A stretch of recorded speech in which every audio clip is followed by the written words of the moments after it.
और बढ़ते आगे, इलेक्टोरल बॉन्ड को लेकर इस वक्त बड़ी खबर आपको बता दें। दरअसल डीएमके को लॉटरी किंग से सबसे बड़ा चंदा मिला है, सबसे बड़ा डोनेशन मिला है। 509 करोड़ रुपए का डोनेशन लॉटरी किंग से मिला है, यह खुलासा हुआ है। दरअसल सुप्रीम कोर्ट ने पिछले दिनों एसबीआई को साफ कहा था कि जल्द से जल्द इलेक्टोरल बॉन्ड को लेकर पूरी जानकारी साझा करे और साथ ही चुनाव आयोग को कहा था कि इसे डिजिटली अपलोड किया जाए, जिससे कि लोगों को इसकी जानकारी मिल सके कि किसको कितना डोनेशन दिया गया है।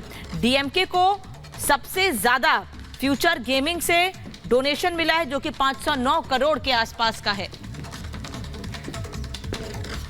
तो बॉन्ड को लेकर बहुत बड़े खुलासे हुए हैं और डीएमके की लॉटरी लगी है। डीएमके को लॉटरी किंग से भी चंदा मिला है, ये आपको जानकारी दे दे। पूरी डिटेल अब साझा कर दी गई है। फ्यूचर गेमिंग से डीएमके को 509 करोड़ का चंदा मिला है और आपको बता दें कि फ्यूचर गेमिंग ने 1368 करोड़ के बॉन्ड खरीदे भी थे, ये जानकारी मिली है। 509 करोड़ के बॉन्ड डीएमके ने कैश भी करवाए हैं। तो पूरा खुलासा यहां पर हुआ। 509 करोड़ के बॉन्ड बताए जा रहे हैं जो डीएमके की ओर से कैश कराए गए हैं। यही नहीं, बीजेपी, कांग्रेस, बीजेडी और डीएमके, आपको बताएं इन सभी को लेकर बड़े खुलासे यहां पर होते हुए नजर आए हैं। तो साफ तौर पर लगातार ये बड़ी खबर आप देख पा रहे हैं कि किस तरीके से इलेक्टोरल बॉन्ड को लेकर जो सवाल भी यहां उठाए जा रहे थे कि आखिरकार खुलासा होना चाहिए, गोपनीयता क्यों है इस पूरे मामले में, और खुलासा यहां पर हुआ और हर पार्टी की डिटेल्स यहां पर निकलकर सामने आई हैं। और इसी के साथ आपको बता दें, बीजेपी की अगर बात करें तो 6,986 करोड़ का चंदा मिला। टीएमसी की बात करें तो 1,397 करोड़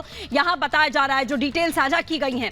इसी के साथ कांग्रेस की बात करें तो 1,334 करोड़ का चंदा यहां बताया जा रहा है। बीआरएस का भी डेटा जान लीजिए, 1,322 करोड़ का चंदा बीआरएस को मिला है। इसी के साथ बीजेडी की अगर बात करें तो बीजेडी को 944 करोड़ की डिटेल यहां चंदे की साझा की गई है। डीएमके की बात करें तो 656 करोड़ रुपए डीएमके को चंदे के तौर पर मिले। समाजवादी पार्टी को 14 करोड़ रुपए मिले।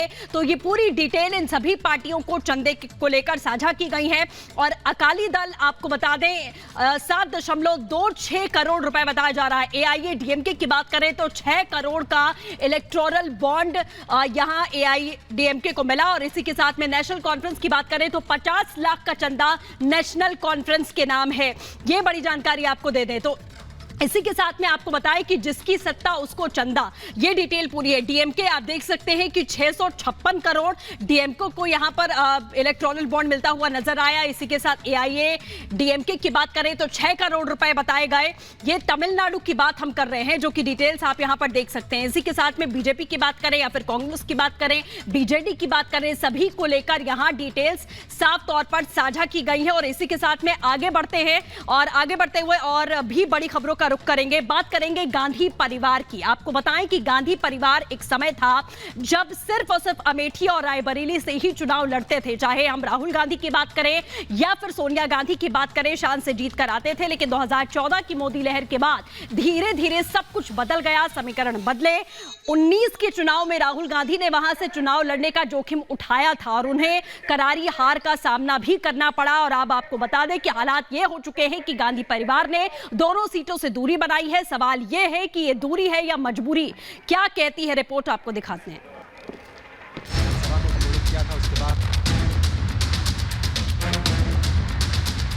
लोकसभा चुनाव में अब गिनती के दिन बचे हैं। चुनाव की तारीखों का ऐलान होते ही तमाम राजनीतिक दलों ने अपने चुनावी क्षेत्र में किलेबंदी और दूसरे के दुर्ग पर चढ़ाई की तैयारी तेज कर दी है। बीजेपी जहां 24 के चुनाव में 370 सीट जीतने का दावा कर रही है, तो वहीं दूसरी तरफ देश के मुख्य विपक्षी पार्टी कांग्रेस चुनाव से पहले ही हथियार डालने का संकेत दे रही है। सूत्रों की माने तो हालत यह है कि गांधी परिवार का कोई भी सदस्य अमेठी और रायबरेली जैसी पारंपरिक सीट से चुनाव लड़ने की हिम्मत नहीं जुटा पा रहा। राहुल और प्रियंका दोनों ने ही अमेठी और रायबरेली से चुनाव लड़ने से इनकार कर दिया। पारंपरिक सीटों से गांधी परिवार का पलायन, ये बात किसी से छिपी नहीं है कि अमेठी और रायबरेली की सीट गांधी परिवार की पारंपरिक सीट कही जाती रही है। हालांकि पिछले लोकसभा चुनाव में अमेठी में राहुल गांधी को मिली करारी शिकस्त ने अमेठी से गांधी परिवार का दबदबा खत्म कर दिया। लेकिन सोनिया गांधी ने रायबरेली सीट जीतकर कुछ हद तक प्रतिष्ठा बचा ली। लेकिन सूत्रों की माने तो अब आगे गांधी परिवार के लिए अमेठी और रायबरेली की पारंपरिक सीट बचाए रखना मुश्किल नजर आ रहा है, क्योंकि इस बार न तो राहुल गांधी अमेठी से चुनाव लड़ने को तैयार हैं और न कि प्रियंका गांधी रायबरेली से चुनाव लड़ने को राजी हुई हैं। अमेठी से राहुल गांधी जी की हार, बहन स्मृति ईरानी जी की भयानक नरेंद्र मोदी जी की जीत, रायबरेली से सोनिया जी का सीट छोड़ना, राज्यसभा के थ्रू एमपी बनने की भूख, प्रियंका जी का इन सीटों पे न जाना, ये बता रहा है कि इन लोगों को अब ऐसा ही कोई वायनाड जैसा जगह चाहिए जहां वो सिर्फ और सिर्फ उन लोगों के बदौलत जीतने की इच्छा रखते हों जो गौ माता की सरेआम हत्या करते हों। ये उनके मार्फत जीतना चाहते हैं जो हिंदू धर्म का अनादर करते हैं। ये उनके मार्फत अब जीतना चाहते हैं जो सत्य सनातन धर्म को चकनाचूर करना चाहते हैं, नष्ट करना चाहते हैं। जानकारी के मुताबिक राहुल गांधी जहां अपनी पिछली चुनावी जीत को दोहराने के लिए वायनाड से चुनाव लड़ेंगे, तो वहीं प्रियंका गांधी इस बार लोकसभा चुनाव से दूरी बना सकती हैं। हालांकि राहुल गांधी पारंपरिक सीट छोड़कर वायनाड की तरफ क्यों जा रहे हैं, इसका जवाब कांग्रेस की तरफ से कोई देने को तैयार नहीं। लेकिन इतना तय है कि कहीं न कहीं अमेठी में पिछली बार कोई हार का सदमा इसके पीछे महत्वपूर्ण भूमिका निभा रहा है, क्योंकि अमेठी में मौजूदा सांसद स्मृति ईरानी बार बार राहुल गांधी को अमेठी से चुनाव लड़ने का खुला चैलेंज देती आ रही हैं, जिसका जवाब देने से राहुल कन्नी काटते नजर आ रहे हैं। अजीब मंजर है कांग्रेस की राजनीति का। पहली बार अमेठी से प्रत्याशी घोषित करने में कांग्रेस इतना समय लगा रही है, इतना चिंतन और मंथन कर रही है। कांग्रेस की हार का संकेत आपको उसी में मिल सकता है। बहरहाल राजनीति में आरोप और चैलेंज अपनी जगह है, लेकिन इतना साफ है कि अमेठी और रायबरेली से गांधी परिवार की दूरी कहीं न कहीं इस बात की तरफ साफ इशारा करती है कि गांधी परिवार को न तो अपने इकबाल पर भरोसा रहा और न ही विकास की होड़ में शामिल हो चुकी अमेठी और रायबरेली की जनता पर। Bureau report, Republic Bharat.